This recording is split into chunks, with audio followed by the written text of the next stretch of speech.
வணக்கம் நண்பர்களே, welcome to the boomer talks. Boomer டாக்ஸில் பார்த்தீங்கன்னா ஃபஸ்ட்டு நான் மட்டுமே தனியாக பேசியிருக்கேன். சரி, இன்னொருத்தவங்களையும் கூட்டு வச்சு ஒரு டைலாக் மாதிரி ஒரு புதுசாக ஒரு சீரிஸ் பண்ணால் நல்லா இருக்கும் அப்படின்னு ஒரு ஐடியா வந்துச்சுங்க. சரி, அந்த மாதிரி ஒரு ஐடியா வந்தோடனே இதுக்கு என்ன டாபிக் பேசலான்னு தோணிட்டு போது தான் இப்போ தான் நம்ம கிரிக்கெட் வேர்ல்டு கப் நடந்து முடிச்சுல, அதை பற்றி பேசலாம்னு நினச்சா அதை பற்றி யோசிக்கும் போது தான் இன்னொரு விஷயம் எனக்கு தோணுச்சுங்க. என்னன்னா, நான் 2011 நான் பார்த்துருக்கேங்க ஸ்போர்ட்ஸ். ஆனால் கிரிக்கெட் மட்டும் தான் மேஜராக பார்ப்பாங்க. மற்றதெல்லாம் சும்மா இந்த திடீர்னு ஃபுட்பால் வேர்ல்டு கப் நடந்தால் அந்த ஃபைனல் பார்க்குறது, இந்த மாதிரி அப்பப்போ பேட்ச் ஒர்க்ஸ் நடக்குமே தவிர மெயினாக கிரிக்கெட்டை மட்டும் தான் நானும் பார்த்துருக்கேன். எனக்கு இந்த மாதிரியான நிறைய பேரையும் தெரியும் வெறும் கிரிக்கெட்டை பார்க்குறவங்கள. ஸோ அதான் யோசிச்சு பார்க்கும்போது நம்ம இந்தியாவில் பார்த்தீங்கன்னா கிரிக்கெட் அப்படிங்கிறது ஒரு என்ன சொல்ல தனிக்காட்டு ராஜாவா எல்லா ஸ்போர்ட்டையும் டாமினேட் பண்ணிட்டு இன் டேர்ம்ஸ் ஆஃப் வியூவர்ஸ்லையோ இல்லை பிஸ்னஸ்லையோ கிரிக்கெட் மட்டும் ஒரு அப்படியே ஸ்டாண்டலோன்னா இருக்குல்ல. ஸோ இந்த மாதிரி இருக்கிறது உண்மையிலே அப்படி தான் இருக்கா, இல்லை நான் மட்டும் தான் அப்படி நினச்சிருக்கேன்? நான் மட்டும் கிரிக்கெட் பார்க்கறதுனால கிரிக்கெட் தான் பெருசு நானே நினச்சிருக்கேன், இல்லை உண்மையில அப்படி இருக்கா? அப்படி இருக்கிறதுனால வேறு ஏதாவது பாதிப்புகள் இருக்கா மற்ற ஸ்போர்ட்ஸுக்கு? இந்த மாதிரியான கேள்விகள்லாம் எனக்கு தோணுச்சுங்க. ஆனால் எனக்கு இதுக்கு ஆன்சரே தெரியல. ஏன்னா எனக்கே கிரிக்கெட்டை தவிர எந்த ஸ்போர்ட்ஸும் தெரியாது. அதனால தான் நம்ம கூட ஒரு die hard Indian football fan, IFTWCயோடைய மீடியா விங் மெம்பர், மஞ்சப்படாவோட Chennai wing member mister Bharathkumar நம்மளோட இணைஞ்சிருக்காரு. வணக்கம் மிஸ்டர் பரத். வணக்கம் ஆண்டோ. நல்லா இருக்கீங்களா பரத்? நல்லா இருக்கேன். சாப்பிட்டீங்களா பரத்? இன்னும் இல்லை ஆண்டோ. சீக்கிரமா பாட்காஸ்ட் முடிச்சுட்டு சாப்பிடலாம் பரத். ஓகே. நான் டைம் வேஸ்ட் பண்ணக்குள்ள ஃபர்ஸ்ட் எடுத்தோடனே கொஸ்டின் போயிடுறேன். ஓகே. இது எனக்கு தோணுது, கிரிக்கெட்டுங்கிறது இந்தியாவில் மற்ற ஸ்போர்ட்ஸ் எல்லாம் டாமினேட் பண்ணி அப்படியே ஒரு சூப்பர் பவராக மவுண்டெயின் மேலே அப்படியே தனிக்காட்டு ராஜா மாதிரி நிற்கிற மாதிரி எனக்கு தோணுது. இது நான் கிரிக்கெட்டை மட்டுமே பார்த்துட்டு இருக்கேன், அதனால எனக்கு மட்டும் தான் அப்படி தோணுதா? நீங்கள் நிறைய ஸ்போர்ட்ஸ் பார்க்குறவங்க, உங்களுக்கும் அதே மாதிரியான பெர்ஸ்பெக்டிவ் இருக்கா? உண்மையை சொல்லணும் அப்படின்னா இந்தியன் கிரிக்கெட் இங்கே ஒரு தனிக்காட்டு ராஜா தான். எக்ஸாம்பிள் சொல்லணும் அப்படின்னா இப்போ ஒரு சையது முஸ்டாக் அலி ட்ராஃபிலையோ ரஞ்சி ட்ராஃபிலையோ யாரோ ஒருத்தர் ஒரு செஞ்சுரி அடிக்கிறாங்களோ ஒரு 5 விக்கெட் ஹால் எடுக்கிறாங்க அப்படின்னா அவங்க நெக்ஸ்ட் டே பிரேக்கிங் நியூஸாக இருப்பாங்க. ஆனால் அதே சமயம் நீங்கள் மீராபாய் பச்சன் எடுத்துக்கோங்களேன், அவங்க ஒலிம்பிக்கில் கோல்டு மெடல் வின் பண்ணதுக்கப்புறம் தான் அவங்க பேர் நமக்கு தெரிஞ்சது. அதுக்கு முன்னாடியே அவங்க காமன்வெல்த் கேம்லலாம் நிறைய வின் பண்ணியிருக்காங்க, ஏசியன் சாம்பியன்ஷிப்லாம் பிரான்ஸ் அடிச்சிருக்காங்க. அது யாருக்கும் தெரியாது. ஸோ நம்ம இது ஒரு எக்ஸாம்பிள் எடுத்துக்கலாம் நம்ம இந்த இடத்துல. அதனால உங்களுக்கும் அதே மாதிரி பெர்ஸ்பெக்டிவ் தான் இருக்குது. நிறைய ஸ்போர்ட்ஸ் பார்க்குறவங்களுக்கும். ஸோ இந்த மாதிரி கிரிக்கெட் இப்படி ஒரு தனிக்காட்டாதவா இந்தியாவை அப்படியே டாமினேட் பண்ணிட்டு இருக்கிறது, இந்த மாதிரி என்டர்டைன்மெண்ட்டு பாப்புலாரிட்டி இதை தாண்டி நம்ம இந்தியன்ஸ் எல்லாருமே ஒரு ஸ்போர்ட்டையே திரும்ப பார்க்கறதுனால இந்த மாதிரி என்டர்டைன்மெண்ட் பாப்புலாரிட்டி இந்த மாதிரியான நார்மல் வேகான விஷயங்களை தாண்டி வேறு ஏதாவது சீரியஸான இஷ்யூஸ் உண்மையிலே இருக்கா? லைக் நம்ம இதை மட்டும் பார்க்கறதுனால இப்படி ஒரு இஷ்யூ இருக்குது, அந்த மாதிரி ஏதாவது இருக்குது?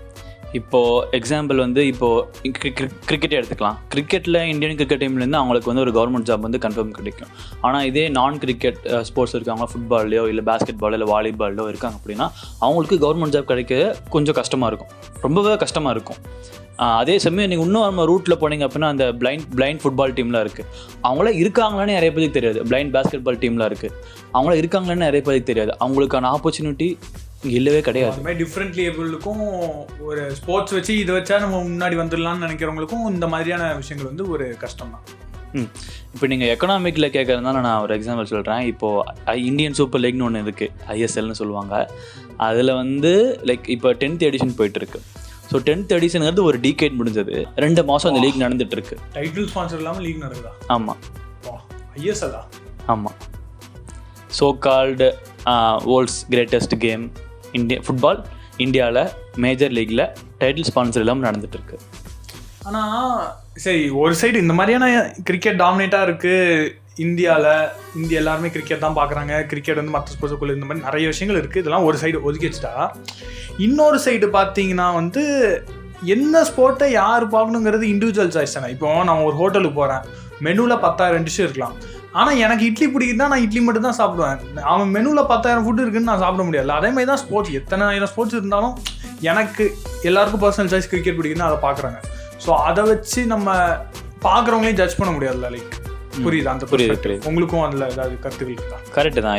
இது இண்டிவிஜுவல் தான். லைக் இண்டிவிஜுவல் தான் அவன் என்ன ஸ்போர்ட்ஸை பார்க்கணும். எக்ஸாக்ட்லி. பட் ஆனால் அதே சமயம் அவன் மற்ற ஸ்போர்ட்ஸை கேள்வியும் கேட்கக்கூடாது. ஏன் இந்தியன் ஃபுட்பால் குவாலிஃபை ஆகலை, ஏன் இந்த மேட்ச் இந்தியா லாஸ் ஆச்சு, அது மாதிரி மற்ற ஸ்போர்ட்ஸை கேட்கக்கூடாது. பார்த்தோன்னா அதை பார்த்துட்டு மூடிட்டு உட்காரு.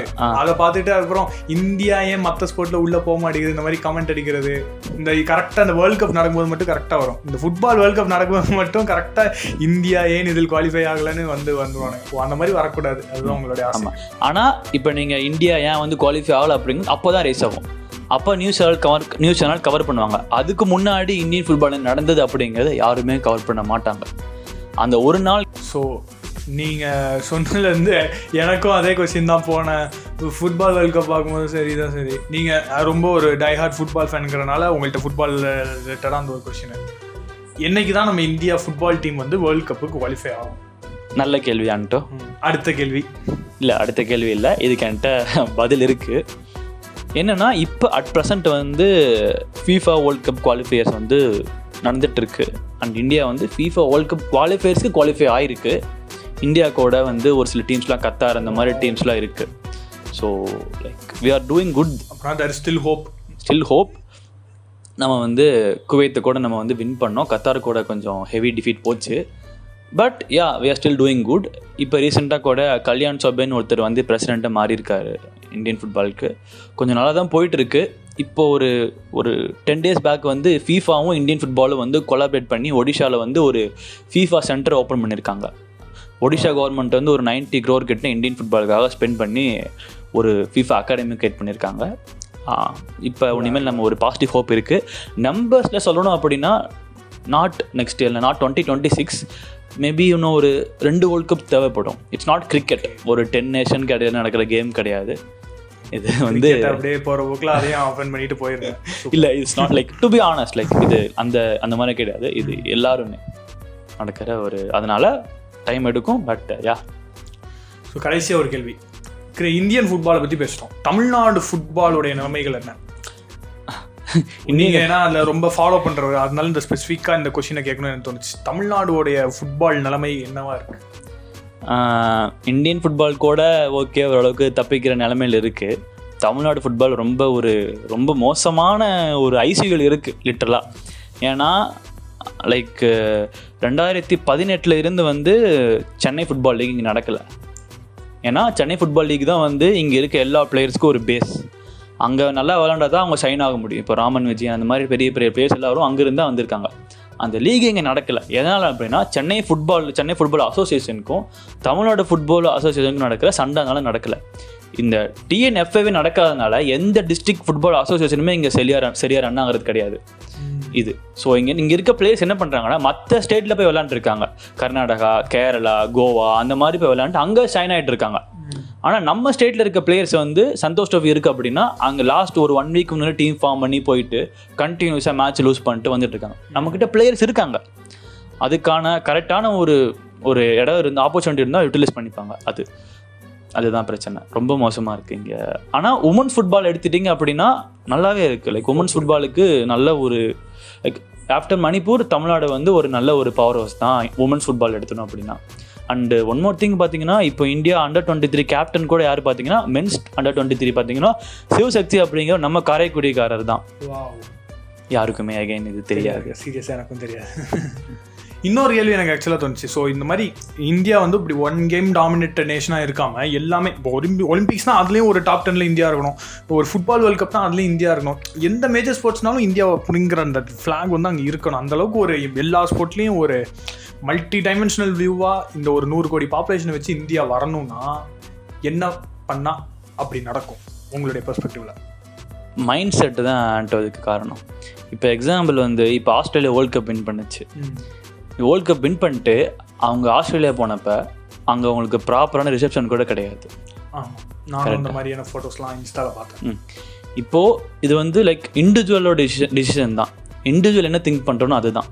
இப்போ வந்து லைக் எல்லாரும் கிரிக்கெட் பார்க்குறாங்க அப்படின்னா நம்ம கிரிக்கெட் பார்க்காம உனக்கு என்ன பிடிச்சிருக்கோ அந்த ஸ்போர்ட்டை நீ சூஸ் பண்ணி பார்க்கணும். அதுதான் இங்கே முக்கியம். இப்போ ஃபார் எக்ஸாம்பிள் என்னோட ஃப்ரெண்ட்ஸே நிறைய பேர் இருக்காங்க. அவங்களுக்கு இந்தியன் கிரிக்கெட் டீம் இப்போ என்ன லீக் போயிட்டுருக்கு அந்த மாதிரி சர்ச் பண்ணி பார்க்குறாங்களோ இல்லையா, இந்தியன் கிரிக்கெட் டீமுக்கு இங்கே ஃபேன்ஸ் கம்மி தான் கம்பேர் டு IPL. ஸோ அது இண்டிவிஜுவல் டிசிஷன் தான் இந்த இடத்துல மாறுது. கிரிக்கெட் வந்து மோரலஸ் அப்படியே மார்க்கெட்டிங் பண்ணிட்டாங்க. ஒரு சூப்பர் ஹீரோ மூவி மாதிரி, ஒரு இந்த அவெஞ்சர்ஸ் மூவி மாதிரி ஒரு 4-5 சூப்பர் ஹீரோஸை கிரியேட் பண்ணி வச்சுட்டு ஒவ்வொருத்தவங்களும் ஒவ்வொரு பவர் மாதிரி, ஒரு டோனியா ஃபினிஷர், கேப்டன் கோலி வந்து அப்படியே நெருப்பு அப்படின்னு ஆளுக்கு ஒரு கேரக்டரைசேஷன் பண்ணி அப்படியே ஜாலியாக ஒரு மினி காமிக்கே நடத்திட்டு இருக்காங்க. ஆமாம், அது ஏன்னா எல்லாத்துக்கும் தெரியும் இது கிரிக்கெட்னா ஒரு 6 பாலுக்கு ஒரு ஆடு போடலாம். அதே இது ஃபுட்பால் அப்படின்னா 45 மினிட்ஸ், ஒன்று போட முடியாது. இடையில கூட ட்ரிங்க்ஸ் பிரேக்குன்னு வச்சு இப்போ அதில் ஆட் போட்டிருக்காங்க. ஸோ அதுதான் எல்லாமே கடைசியில் மணி தான். மோர் தேன் மணி இண்டிவிஜுவல் சாய்ஸ்னு ஒன்று இருக்குது. நம்ம என்ன பார்க்க நினைக்கிறோமோ அதுக்கு அது டிமாண்ட் இன்க்ரீஸ் ஆகிறப்போ ஆட்டோமேட்டிக்காக மார்க்கெட் டிமாண்ட் இன்க்ரீஸ் ஆகிறப்போ அங்கே வந்து ஆட்டோமேட்டிக்காக அங்கே அட்ராக்ஷன் போவான்ட்டு. அதுதான். சூப்பர் பரத், நல்ல பாட்காஸ்ட். நானும் நிறைய விஷயங்களை புதுசாக கற்றுக்கிட்டேன். உங்களுடைய நேரத்தை ஒதுக்கி இந்த மாதிரியான ஒரு பாட்காஸ்ட்டுக்கு வந்து பேசினதுக்கு ரொம்ப மிக்க நன்றிகள். நன்றி ஆண்டோ. பாய் பாய் பரத். ஸோ இன்னொரு பூமர் டாக்ஸ் எபிசோடில் உங்களை சந்திக்கும் வரை உங்களிடமிருந்து விடைபெறுவது ஐ ஆம் ஆண்டோ மரியோ, சைனிங் ஆஃப். பாய் பூமர் டாக்ஸ்.